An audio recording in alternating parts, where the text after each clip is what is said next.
Pros, where I talk to some of the most interesting and insightful people in the world of cybersecurity. I'm your host, Kayne McGladrey, Field CISO at Hyperproof and Senior IEEE member. And today I'm joined by Nigel Sampson of IGG. So, Nigel, just to start off, tell the audience a little bit about yourself and also about what IDG does.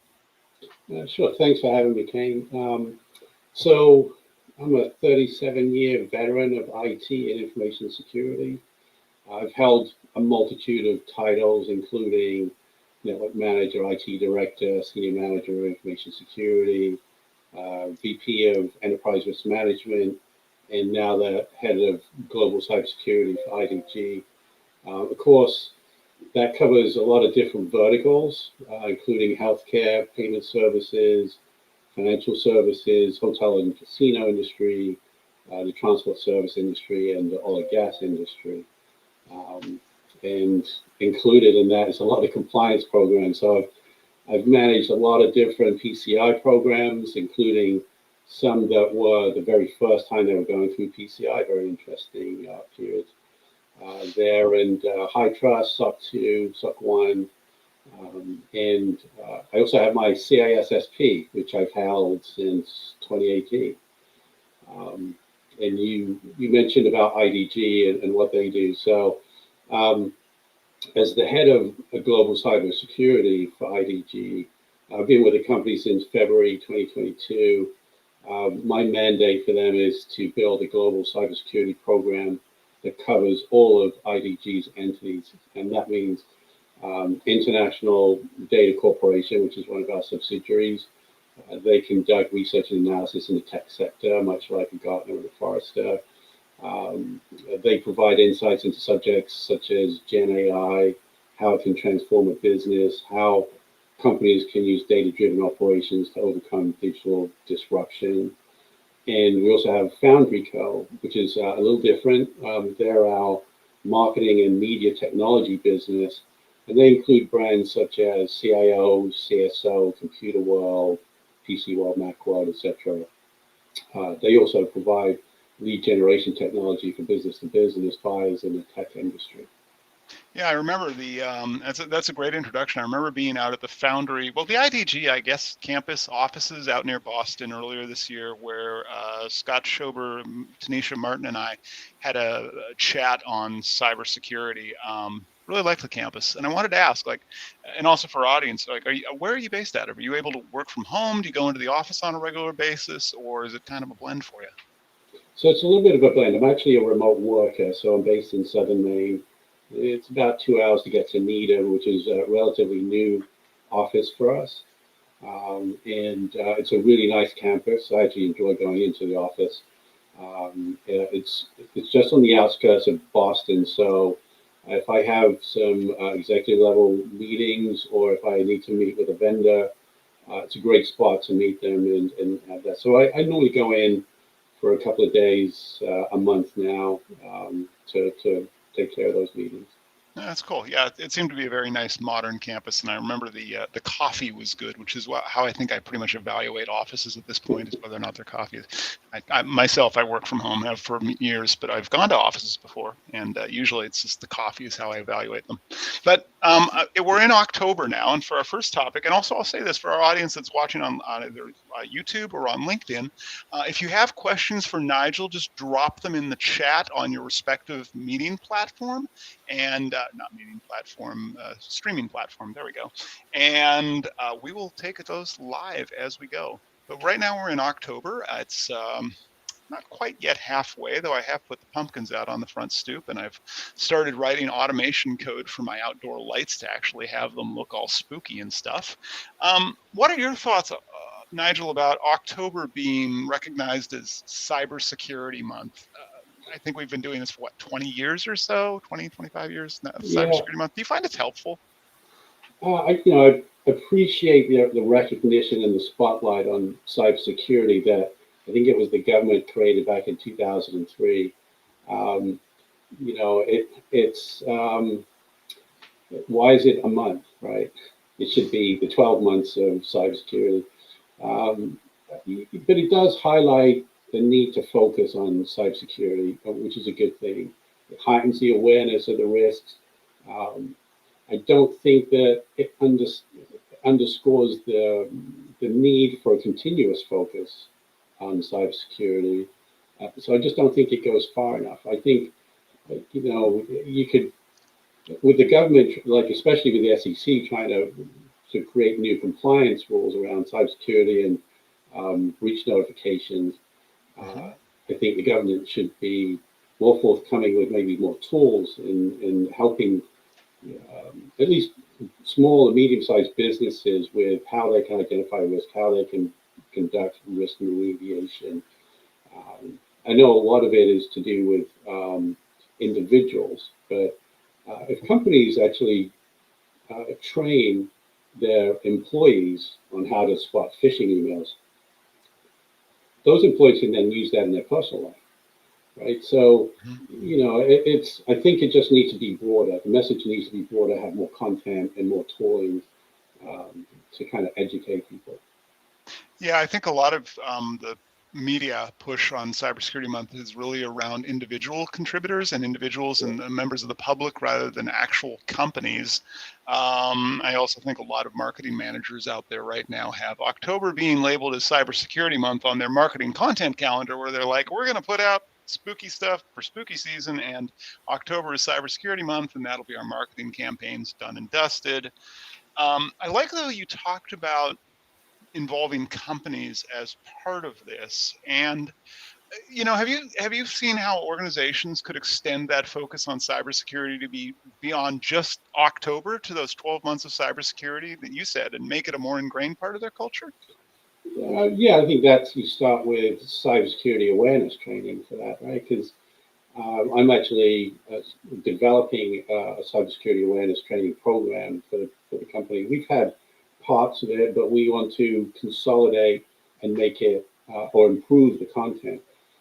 And it's more than just phishing campaigns, right? It's more than just annual training. It should be more focused on particular parts of the area, particular parts of the business, such as sales, because they travel a lot. So there might be some sales training that you can share with them, how to secure your laptop, how not to use unsecured Wi-Fi, those kinds of things. So I think cybersecurity awareness training to kind of get the message out, but also follow up with continuous communication, which is sending out just an email with a bulletin or an update. I think providing notifications around scams and phishing. Just in the US, for example, the IRS scans come out in January because people are going to file their taxes, or around holidays, there's always some kind of scam. So I think continuous communication, security awareness, you really have to garner some executive level sponsorship for that as well. And I think that helps to ingrain cybersecurity into the corporate culture.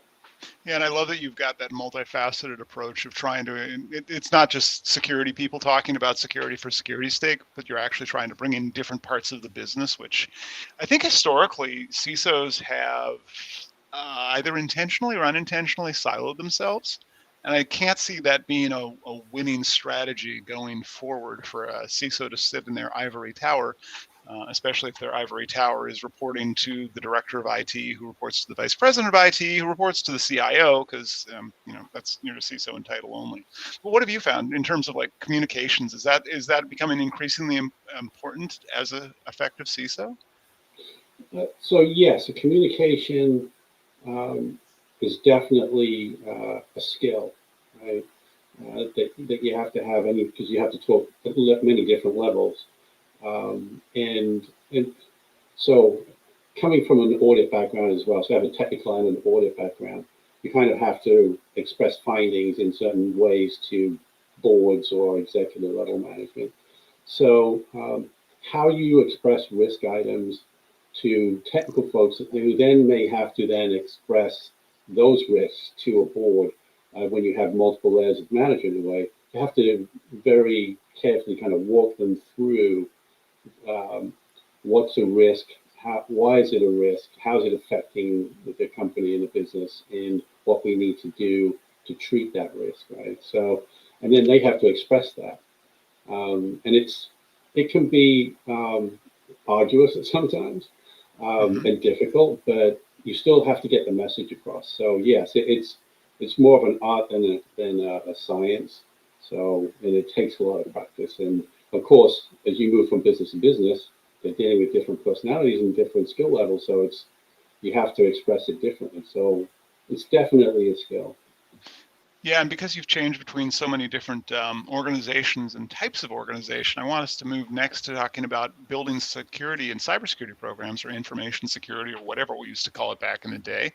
But before that, I want to remind the audience, if you've got a question for Nigel, just drop it in the chat. We will see it on the right-hand or left-hand side of our screen, respectively, and you can ask us questions live. And so, Nigel, you've been doing this for, you said, 36 years? Yeah, I think you said, 37 yeah, years okay, IT 37. security. Okay, Yeah, cool. risk and security probably the last 23 years. Yeah.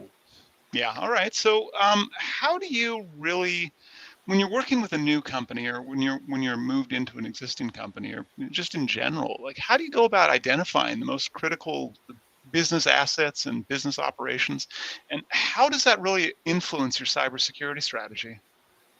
So I firstly engaged with the senior level internal stakeholders to understand what's important to them, what's critical to them. And that gives me an idea of those critical assets that could impact business operations and revenue. Right? I'll also talk to the IT team, and if there is a cyber team, I'll talk to them as well to identify what kind of technical controls do we have around those critical assets. If there's a compliance program, I'll look at the recent compliance audit to see, did we just get over the mark to pass, or did we clear it, and cover all the domains? You can look at PCI and high trust and very different compliance programs, and they don't cover the complete environment of a business when it comes to risk landscape. So I'd also ask some questions around, have you looked at security solutions but never had the budget for it? Are there gaps? I mean, I'll identify the gaps that I see. I'll ask things like, do we have a secure email gateway? Because effectively, that's a way you can prevent phishing and malware. Is there MFA in place? So do we have it for the whole enterprise, or do we just have it for VPN, or both? And then as I start looking at the controls that we have in place, and then I'll identify the gaps. And also, I'm kind of doing a risk analysis along the way. Then I can formulate a cybersecurity strategy that will map to the business objectives. Of course, that will take probably a couple of months to do, maybe 2 or 3 months. And then you also have to present that to the executive team, the board, before you get approval. So it can be some time before that actual strategy is approved. And it varies from organization based on size and whatnot. So yeah, it's probably your traditional 100-day plan, right? For cybersecurity, for every new CISO takes a job, like within the first 100 days, you have to hit this watermark and have a plan informed on, as you said, critical assets, but also prior art that exists in the organization and their maturity level, right? Exactly. So for me, I got into, just a quick side story, I got into auditing by mistake. I was minding the shop. How do you get into auditing by mistake? Do you just like end up at the wrong bar one night and talk to somebody and you get a new career as an auditor? I ran my own business for 10 years, and one of my first customers, it was a good friend of mine, a CFO for a community bank, and he was out of town, and he asked me to look after the auditors. Well, I was asking them more questions than they were asking me, and then before you know it, they said, would you come and work for us and do some technical audits for our financial institution customers? And I said, well, I'm a technical guy. I don't write reports. I did 2 audits, and I thought, this is very interesting. And it was kind of exciting. So I went down that path, and I ended up doing about 60 financial services audits. I did 10 SOC 2 audits and traveled around the world doing it before settling down and getting a proper job. But it was really exciting, and it opened my eyes to a lot of different risk environments. And financial services are one of the most heavily regulated industries. So understanding the compliance that they had to go through and helping these financial institutions gain that compliance, identify the findings at a technical level, and then explaining that at the board level, I honed my skill in communications that way. So I can look at organizations holistically and identify a lot of the technical issues, and then express that, in the exit conference. So it was a good learning experience. Yeah, I think that is. And that kind of goes to my next question that I had, because when we talk to boards, we often, CISOs have historically been criticized because we put up, the red, green, yellow stoplight chart with 50 blinky lights that nobody actually ever understands. And I think that we haven't historically done a great job of showing our impact at a business level. And so I wanted to ask what metrics you use to evaluate the effectiveness of your cybersecurity in terms of a positive impact, or hopefully a positive impact, that you're making on the business. So sometimes companies, their boards will have certain ways in which they want the information presented, right? So they'll ask the specific KPIs. But for me, if I look at just the effectiveness of the program itself, I'm looking at things like the amount of malware detection or prevention, right? Blocked phishing emails, vulnerability reduction is a big one, because that covers a lot of different areas, whether it exists on the application side or the network side, even external exposure with your attack surface management. That will identify your external exposures. So I look for trend histories, and that then I can provide how the cyber program is being affected through those types of metrics. Attack surface management is relatively a new thing, especially for me, at least.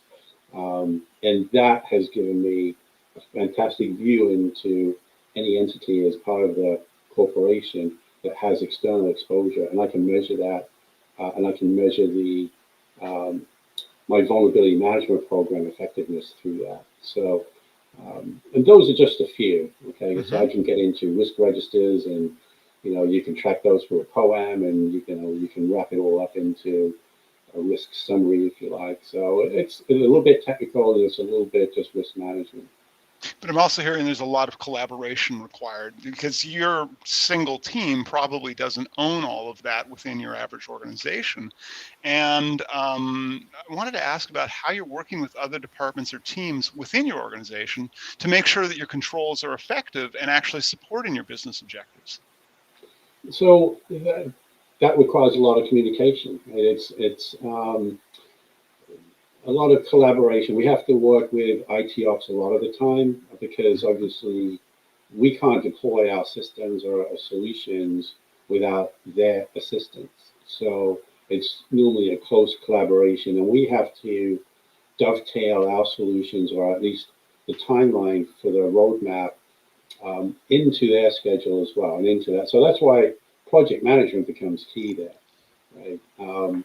Now, it's not just IT ops we work with. We also work with legal, because we do reviews of the security sections of MSAs. So we have to work with their process. They may have a separate process on how they deal with those and when they want us to come into fold, and I'll start reviewing those. And DevOps development teams, our solutions will actually impede them sometimes, because when they don't have a separate dev test QA environment, they're normally doing it in the corporate production environment, which means that when you start overlaying corporate controls, it impacts them. They can't then develop how they want to develop, which is basically in this wide open space where they can blow up things and they can do whatever they want, which is what they're, that's what they do. Mm-hmm. So it's a lot of communication, collaboration, planning, in planning our implementation of our programs to ensure that, yes, our controls are going to impact the business, but minimizing that timeline of impact as well. So yeah, now, and as an auditor, I have to ask as well, because I asked about just checking that the controls are actually working. How often do you get down into the weeds of asking, like, is this control even sensible? And I'll give you an example. There was well, there was a company I worked with in Canada a few years back, and they had a requirement that they change all of their passwords for their service accounts every X duration, and I think it was something like 90 days or so. And you'd think most sensible people would go, okay, cool, I can buy a solution that will rotate passwords on it.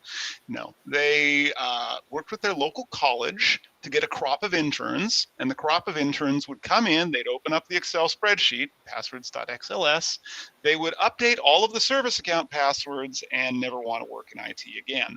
Technically speaking, is the control operational? Yes. Is it effective? Yes. Was it designed correctly? I mean, I kind of took them to task over how silly it was. But do you get into that level of detail too now, or are you delegating that task out of evaluating, like, does this control even make sense how we're doing it anymore? Yes, there's some processes that that need a review, right? Quarterly access reviews and stuff. Those kinds of SOPs. I get my team members to create SOPs whenever they can, because that can be shared with other people. But I won't get into the weeds as to the minute detail of the SOP. I'll also say let's build an SOP for a QAR, and maybe we can build a policy out of it, and let's just make sure that it's conducted appropriately, that it covers everything that we need to cover. So the process is key, right? But actually getting into it and actually defining it and reviewing it, I wouldn't actually do it, because at my level, I just can't spend the time to get into every single. I'm still trying to help with building business processes that can be more secure and efficient, because maybe they built something that works, like you said, it works. Don't touch it. But if it's worked and you haven't touched it in 10 years, then there's going to be some kind of problem, right? So those are the things where it's like, oh, there's a better way to do it. You can do it more securely, maybe more efficiently, but let's test it, work together, figure out a solution, and work that way. So, I can't, on the tech side, it's difficult to get into the minutiae of, do we have a process for changing passwords for service accounts? Yeah, it's a bit weighty, though. I think as CISOs, we are going to see and are seeing the incident response plans that we've written over the years, especially for those of us at publicly traded companies. We definitely have to reevaluate those in light of the new SEC materiality determination. And like I'm sure you've talked to a lot of CISOs about this as well, around how that's really forcing conversations, because it's got that 4 days to file your 8K if you decide if something is material. It's forcing conversations to, first of all, define what the heck does material mean qualitatively and quantitatively. And also, I think it's a lot of companies I've talked to are not trying this process out. They're just going to hope for the best. I have talked to a couple folks who are tabletopping their new disclosure just to see how it would feel. Where are you on that? I don't think you're not at a publicly traded company, right? It's still privately owned. No, and I have worked for publicly traded companies, and it's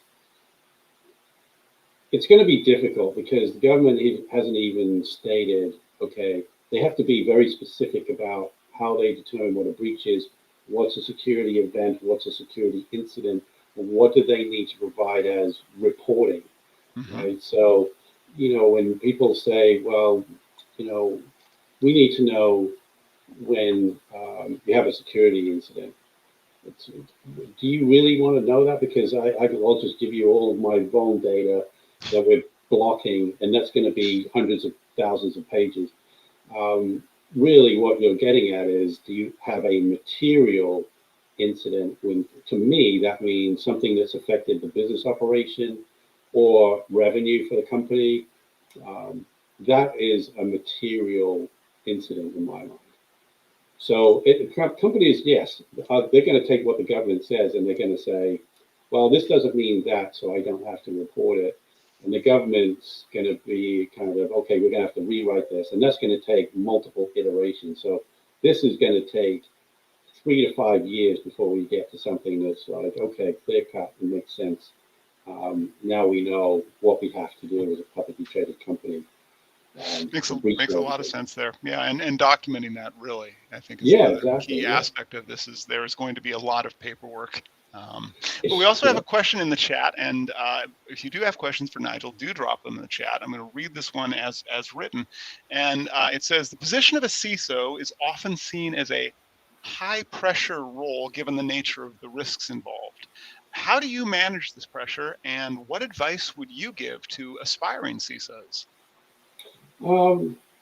So actually, this is why I love working for IDG. We actually have a company called Bright Breaks, which is they offer these 7-minute breaks. Whenever you have a break in your schedule, whether it's to do stretch or whether it's to stand up and move around or just do breathing exercises, it takes away from sitting down and just focus on something completely different for 7 minutes, and then you can get back to what you're doing. And that kind of relieves that constant stress. You sit down at the desk and you work for 8 to 10 hours, and then you're exhausted and you haven't even got up out of your chair the whole time. It really does help with mental mindfulness throughout the day. It's 7 minutes. So, I mean, you can always fit 7 minutes here or there just to take that break. And I actually really enjoy that. So I can't do it all the time. I'll book them and I can't make them sometimes. But it's a little bit of that, but it's also at the end of the day, knowing when to kind of stop work and break away and just not constantly think about it. But you have to be organized to do that. And you have to have a good team that manages your SOC or your application security or risk and compliance, and rely heavily on those teams to make sure that they're taking care of things. I make sure that they will escalate anything to me that needs to be escalated, but I let them almost be autonomous because I know they're good at what they do. They report to me regularly. We have regular meetings. We have one-on-ones. Communication is key, and that's why I've had former employees reach out to me, want to come back to work for me because that's how I work. And I've built successful cybersecurity programs that way with really good small teams that can do a lot of things. They work as a team, and they're very highly effective. Yeah, I think you've got a great point there around delegating and trust and autonomy, because I think CISOs who micromanage probably are going to be a dying breed. I mean that in the best possible way. They'll just select out of it as opposed to the associated mental health and stress things. But I also love that point about 7-minute breaks. I think most people figured out I'm standing. I have a standing desk. That's one of the ways that I deal. But what was the name of that 7-minute break thing again? Just one more time for the stream. Bright Breaks. Bright Breaks. Okay, I might check that into that one just myself. When I travel, I have a 7-minute workout that I do. It's absolutely miserable. You can do it in a hotel room. It makes you regret those 7 minutes, but it makes you healthy as well. And that's one of those things that's necessary. I see we have another question in the chat. Oh yeah, exactly. We have another question in the chat, and I love this. If you have more questions for Nigel, keep dropping them in the chat. And the question is, how practical is the implementation of a zero trust model for organizations? Oh boy. And what are the common challenges faced during its adoption? And I say, oh boy, just as context, because a lot of CISOs are not taking the term zero trust very favorably anymore. It's often like marketecture. Nigel, what do you think? Marketecture, yeah, very good. Yeah, so I look at zero trust as it's more a philosophy. It is a marketing tool. It's like, okay, I understand why they're applying it, how you apply it. Sure, if you look at zero trust network or network filtering, you can call it that. You can call it secure access service edge. There's all these fancy acronyms that you can apply to zero trust network access and all that kind of stuff. But yes, applying it, it's a very good solution. Because you can envelop a lot of different use cases into that solution because of how it's deployed and what it does and how it handles the traffic and the endpoints and data. You get very good visibility and very good control. And for me, it's one of the cornerstones of the cybersecurity program. If you're fortunate enough to be able to deploy something like this. For us, it's essential because we have 3 different business organizations. We have a lot of people that travel, and we're in 60 countries. So something like this allows us to centralize our security control set, get visibility, and apply policies. So yes, it can be tricky to deploy. It can be impactful sometimes. But again, I go back to when you're deploying a cybersecurity program or any solution, you're going to hit problems. You're going to impact somebody. There's going to be feedback, but it's how you address it and how you get over that and get to where you need to, which is a stable and secure environment for everybody. I think that's a very well-rounded answer there. If you've got more questions for Nigel, please drop them in the chat. For our third topic today, I wanted to talk about places where there is less of a mature program or where there just isn't a mature program, because I think you've audited and assessed those and also worked in them. I know I have audited and assessed them and worked in them. And I wanted you to discuss some of the most pressing challenges you've faced as a CISO in an organization that doesn't have a mature cybersecurity program. So my initial challenge is going to be budget, because if there isn't a semblance of a mature cyber program, it's normally down to nobody has spent the money. But the reason for that is nobody has assessed the risk or presented the risk. So then my job is to assess the risk and then provide not only what the cost is, but what's going to prevent additional cost. Meaning, if you do have a security breach, what's the impact to the business, right? So I think MGM stating that it's going to cost them $110 million now for the breach that just recently occurred. And that's what companies are going to spend millions of dollars to rectify those issues. So if I go into a company and I see a lack of a mature cyber program, I'll do the risk assessment. I'll provide the numbers of, the average cost of a security breach is $4.5 million. The average security incident can be $600,000, $700,000. So for small companies, that can be impactful to their bottom line. And do you want to spend $100,000, $200,000 on a cyber program, or do you want to spend it giving it to other people, or losing your business and costing you more money? Sometimes reputational risk can't be quantified. So you can only quantify that by saying, if you lose 30% of your customers or 30% of your revenue, does that resonate? And that's how you basically communicate risk. You communicate in dollars to the board and to the executive team.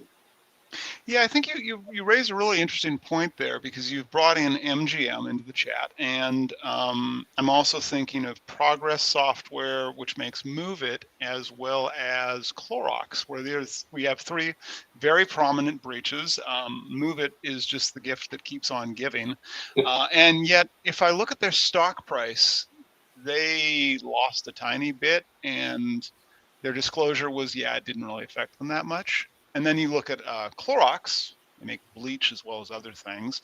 They're absolutely getting pummeled because their manufacturing capacity has been degraded as a consequence of that. Do you think reputational risk still, and the potential of stock market penalties and repercussions, is still a meaningful message for a lot of companies? Just give myself, I've seen people still shop at Target, right?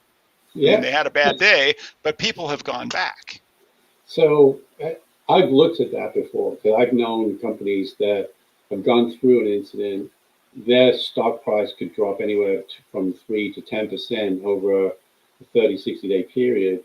But what you find is that their PR is very good at telling the public and their customers what they're doing to prevent the next event from happening.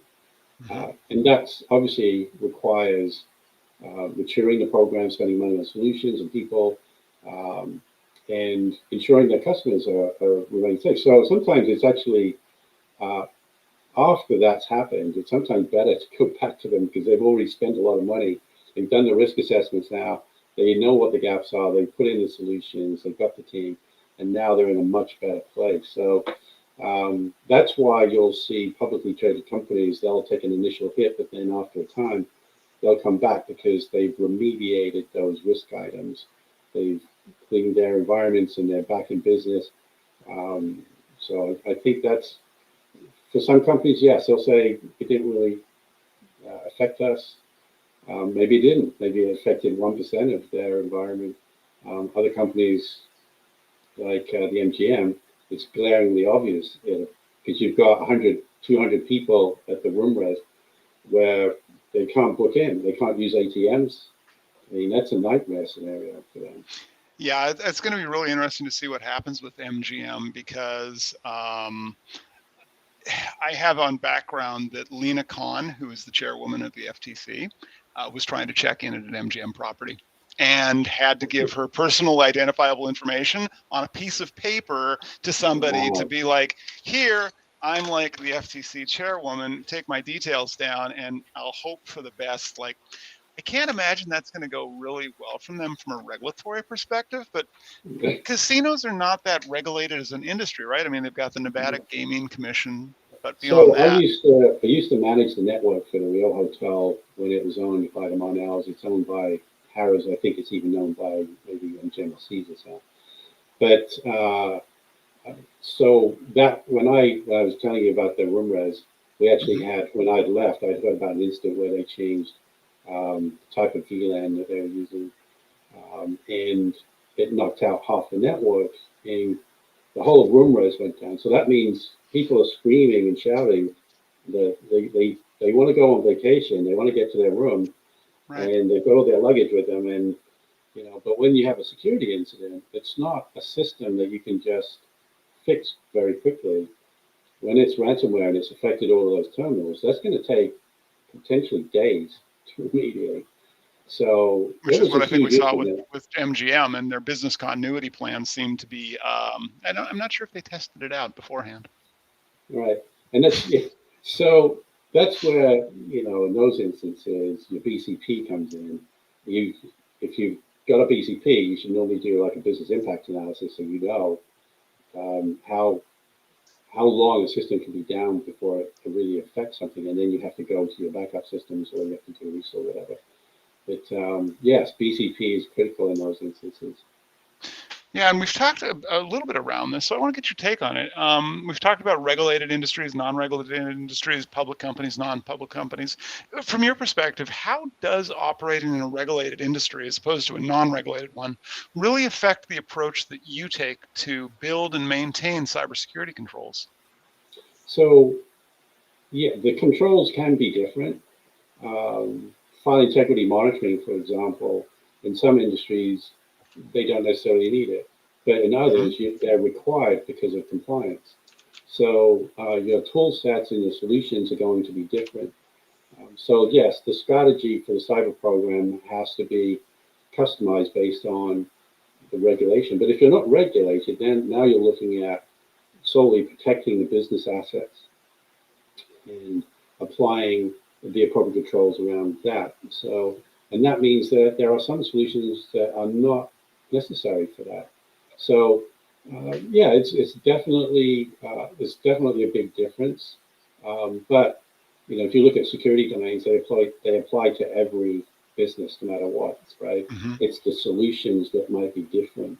So, but you always want to have your cyber program meet a standard, which some, regulated industries may follow anyway. ISO certification, NIST, SOC 2, SOC audits, not necessarily. Sometimes they do ask for that, but regulatory agencies normally have a specific compliance program that you follow, and you have to build a program against.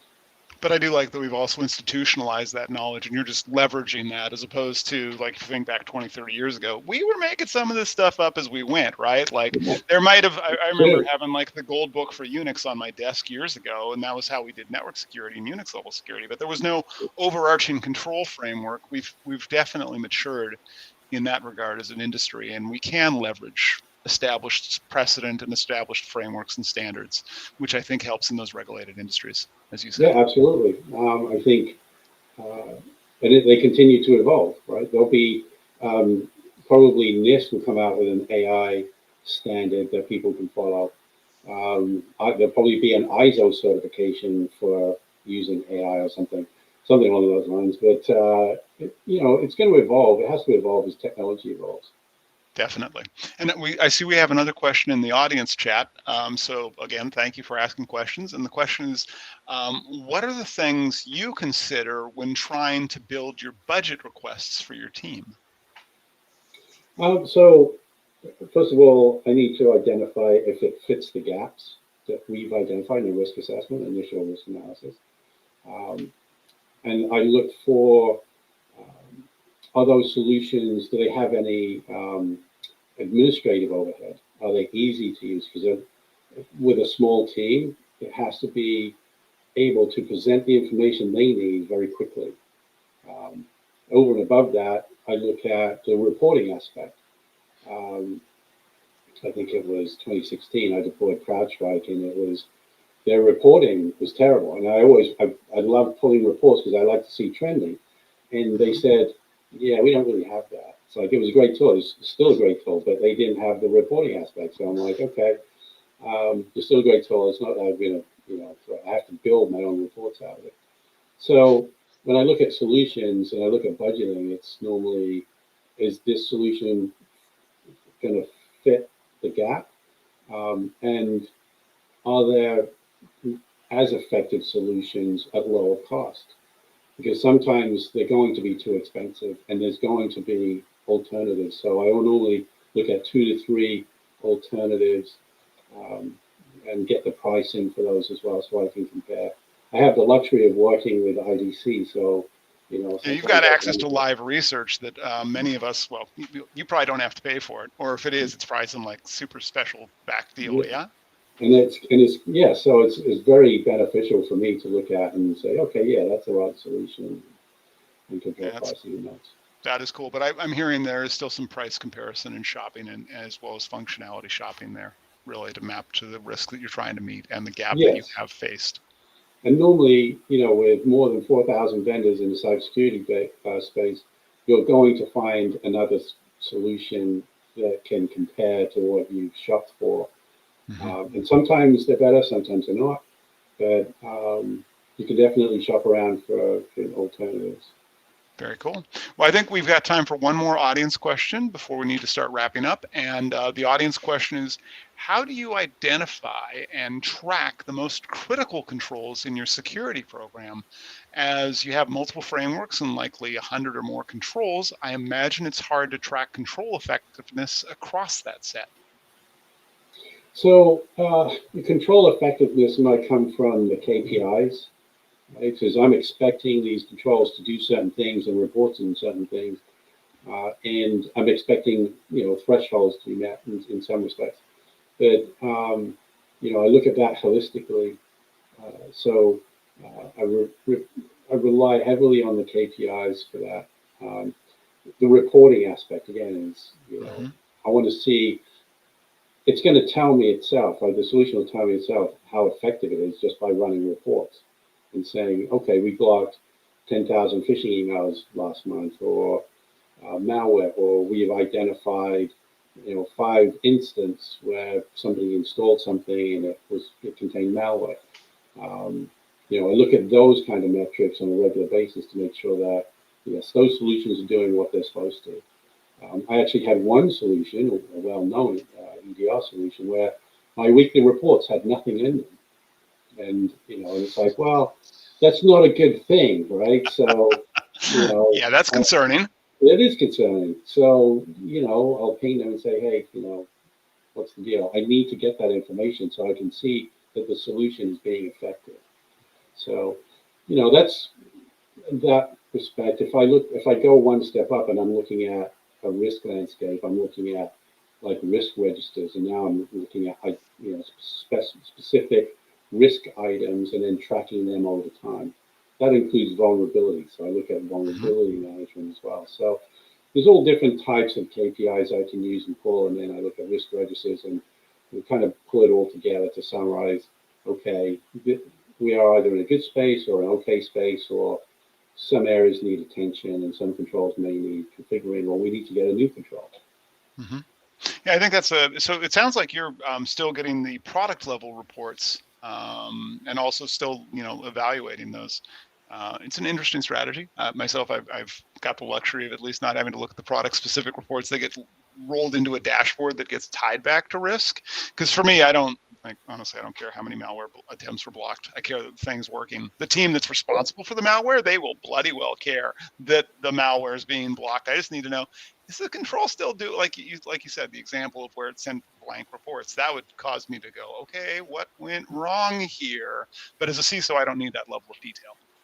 Right, and that's the end goal, right? Because I'm building the program. This isn't a mature program where I'm like, okay, I have all this stuff. I need to pull the metrics and the reporting together and put it in the dashboard.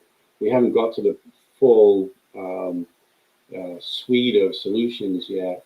And we do have our dashboards, and those are developing over time as we build the program. Mm-hmm. So we are, as you say, looking at those. But as we build the program, I have to make sure that those control sets and products are implemented correctly. They're providing the solution that we expected, and that data then rolls up into the dashboard.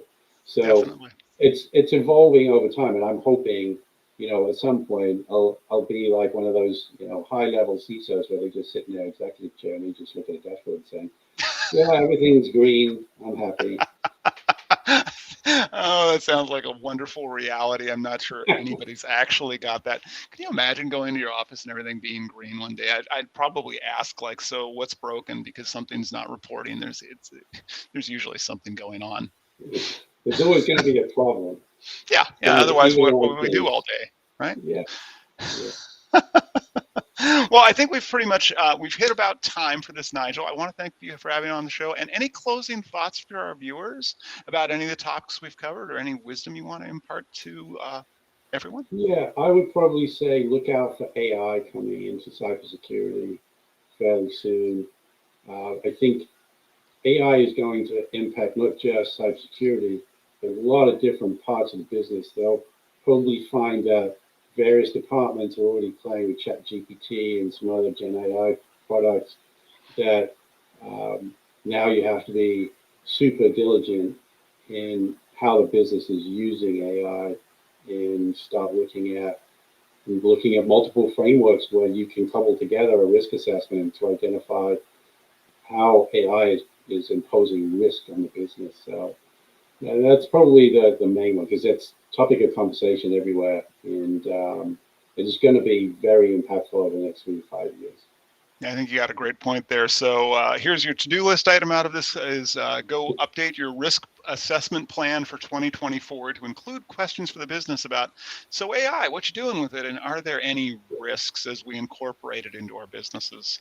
Yeah. Cool. Definitely. Well, with that, Nigel, it's been a pleasure. Enjoy the fall weather. I know you're in a beautiful part of the country. And if you've enjoyed this show, please hit the like button on LinkedIn to make sure you get notified. Either that, or if you're on YouTube, we also have the same functionality.